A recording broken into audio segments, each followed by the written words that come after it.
Okay, Apple just announced two new Mac Minis, the M2 Mac Mini and the M2 Pro Mac Mini. And at first glance, you'd probably look at both of these computers and you'd go, they're the same computer. What are you talking about? It's not two different Mac Minis. But no, there's actually differences besides the different chip options available for these Mac Minis. And when you get to that M2 Pro Mac Mini, at first glance, it looks kind of like a killer deal, but it is kind of strange, which I do want to talk about later in the video. But first, let's go over what's new with the regular M2 Mac Mini. And this was maybe the biggest surprise to me, because while I was expecting an update to this entry-level Mac Mini, I wasn't expecting the update to be so great. And what I mean by that is that Apple basically gave us an M2 chip swap from the M1 Mac Mini. So it looks exactly the same as the M1 Mac Mini, but they just put in a more powerful M2 chip and they lowered the price. Yes, Apple actually lowered the price of one of their products and they're bringing it $100 down. And the new M2 Mac Mini, despite being more powerful, just being a better overall computer than the original M1 Mac Mini, is now just $599 for 256 gigabytes of storage and 8 gigabytes of memory. And it comes with a fully spec'd out M2 chip. It's not even like you get like a weaker M2 chip.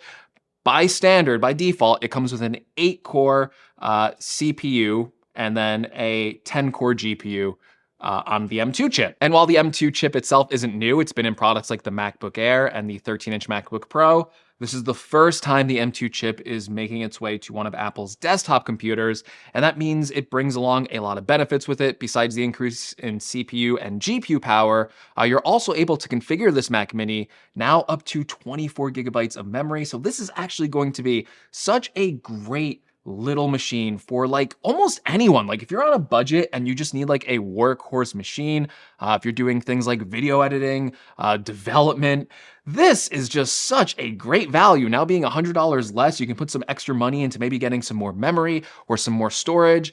I'm just really excited for this machine because even though it's not like the most exciting Mac in the world, it still looks exactly the same. The only other upgrade I can think of that this machine gets is that it gets Wi-Fi 6E, which is nice, but just lowering the price by $100 and still giving us like really great performance of that M2 chip. I don't know, it just makes me excited for people to get their hands on this and start creating with it. I think this is going to probably end up being the best overall value in the Mac lineup, and I don't think that's a controversial statement at all. So that's the M2 Mac Mini. It's $100 cheaper, it's more powerful now, and you can configure it up even higher in terms of memory. And yeah, so that's the M2 Mac Mini. Now, the more exciting announcement, I guess, on paper is the M2 Pro Mac Mini, because there's some significant changes here.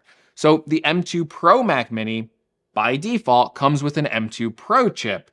It starts at $1,299 though, so it's quite a bit of a step up in price point from the regular Mac Mini. Now for that $1,299 price point, it is going to ship with a 10-core CPU and a 16-core GPU, which if you know anything about the M2 Pro chip, that is not the max specification for that chip. So if you spend $300 more, you can get the max specification for that chip, which is going to be a 12-core CPU and a 19-core GPU. And then from there, the memory can be upgraded. It comes with 16 gigabytes of memory by default. You can actually upgrade that all the way up to 32 gigabytes of memory. So it's a Mac Mini that sits above the entry-level Mac Mini and in between, I guess, the Mac Mini and the Mac Studio. We'll elaborate that more in a bit. But there's also some more exciting details about this M2 Pro Mac Mini. I think the biggest and most exciting upgrade for this Mac is that it just has more ports over the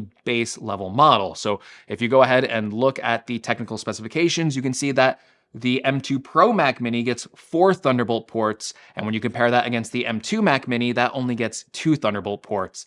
All the other ports seem to be the same, so it does get 2 USB-A ports, it still gets a headphone jack, and it also has the option for either a gigabit or a 10 gigabit Ethernet port.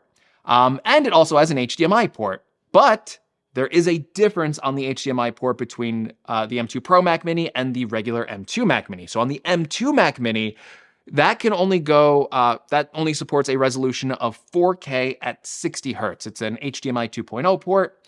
On the new M2 Pro Mac Mini, however, that is an HDMI 2.1 port. So that gets the same support as the new M2 Pro MacBook Pros, and that means that it can drive an 8K display, or that HDMI port can drive a 4K display at a 240 hertz refresh rate. So that's a big improvement to the HDMI port on the M2 Pro Mac Mini, but that is an exclusive upgrade to that higher end version. And there might be a hidden upgrade here as well, although I don't know how much of an upgrade it will actually be, because if you look at the specifications for both of these Mac Minis, you'll notice another important detail here. Now, I said these weren't the same computers. I think we can kind of parse that out by the port selection on the M2 Pro Mac Mini having those 2 extra Thunderbolt ports, but there's also a weight difference here as well, and it's a pretty, well, I guess it's minor, but significant enough that it's more than just the additional 2 ports adding on this weight. If you look at the regular M2 Mac Mini, that weighs 2.6 pounds, and on this M2 Pro Mac Mini, it weighs 2.8 pounds. Now, if you had to ask me without opening up this Mac or without any other information on it, why is there a weight difference on the M2 Pro version?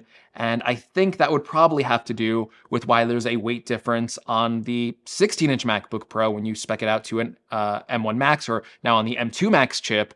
And that would probably be a better cooling system. So I'm guessing that the M2 Pro chip, especially with the 12-core and 19-core GPU option, that is going to produce maybe more heat than the older M1 Pros did.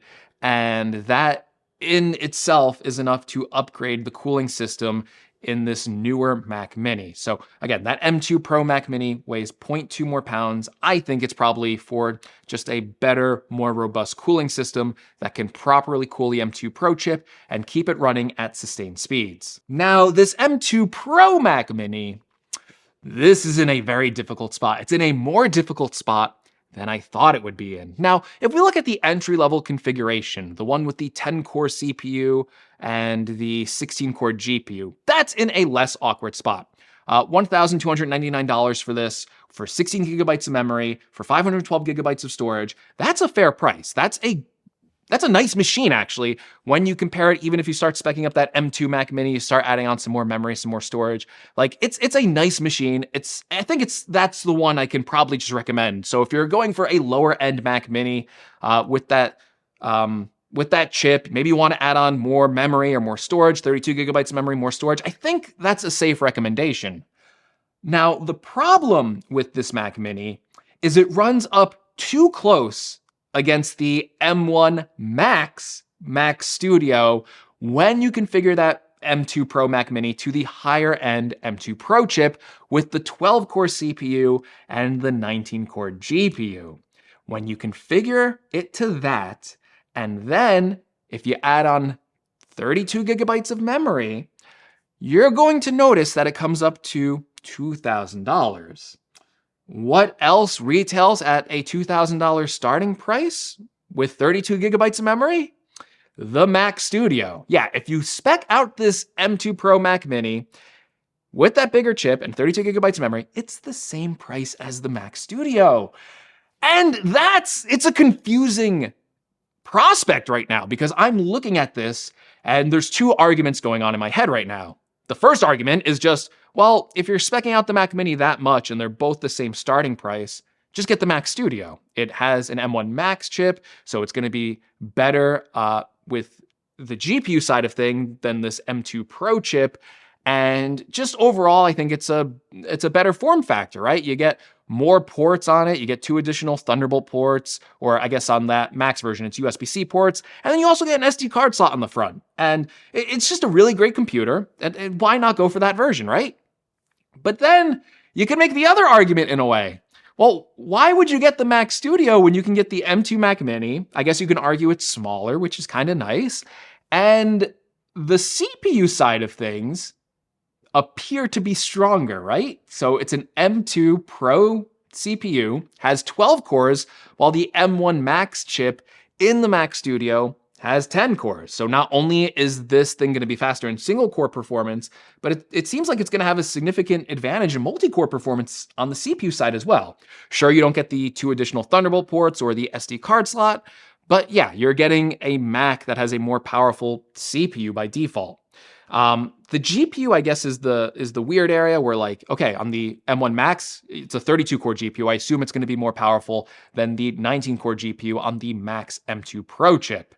But yeah, that's kind of like the weird spot this Mac Mini's in. And it's in a weird spot, I feel like, temporarily, because in a few months, I'm guessing when Apple updates the Mac Studio, they're going to update it, that base model, with an M2 Max chip. And I assume it's going to stay at $2,000. So that means that when the M2 Max version comes out, then that really does make that M2 Pro Mac Mini seem like a really bad value for that higher spec version. Okay, but basically, that's everything you need to know about this new M2 and M2 Pro Mac Mini.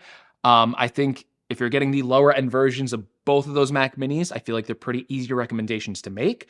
If you're just starting out and need an entry-level computer, that M2 Mac Mini, it's going to be the best value in Apple's lineup. I don't think anything can beat it. If you need more power, and you like a desktop and you don't want to get something like a 14-inch MacBook Pro, that lower-end M2 Pro Mac Mini at $1,300, that's a good value. The same specification for a 14-inch MacBook Pro is $2,000. So you're saving $700, and you're getting a machine that's going to perform the same. So that's a really good value on that lower end. It's just that higher end configuration that I'm not so sure of, because if you spec that out, all of a sudden you're running right up against the same price as a Mac Studio. You can even like spec it out all the way up to 8 terabytes on that Mac Mini. So that's the one where you need to kind of question if you should go for that configuration. And then the best answer for that might just be, if you want that configuration, maybe wait for the new M2 Max Mac Studio, because then that's really going to be the better buy overall if they keep the same pricing on it. But I hope you found this video helpful. If you're going to order a new Mac Mini, you can order it today. I believe they're going to be shipping January 24th, which is a Tuesday. And yeah, if you want one right now, my best advice to you is to go buy one right now before the pre-order date starts slipping, or there's like a big supply chain problem and Apple can't ship them to you, like we saw last year when the M1 Mac Studio was released. But hopefully you found this video helpful. If you did, please leave me a like. If you want to see more from the channel, make sure you're subscribed. I got a few more videos planned actually on the Mac Mini. Maybe we'll dive more in depth on the Mac Mini versus the Mac Studio. I think that'll be an interesting video. So make sure you're subscribed, and thank you so much for watching. And hopefully I'll see you in the next video. Take care, everyone.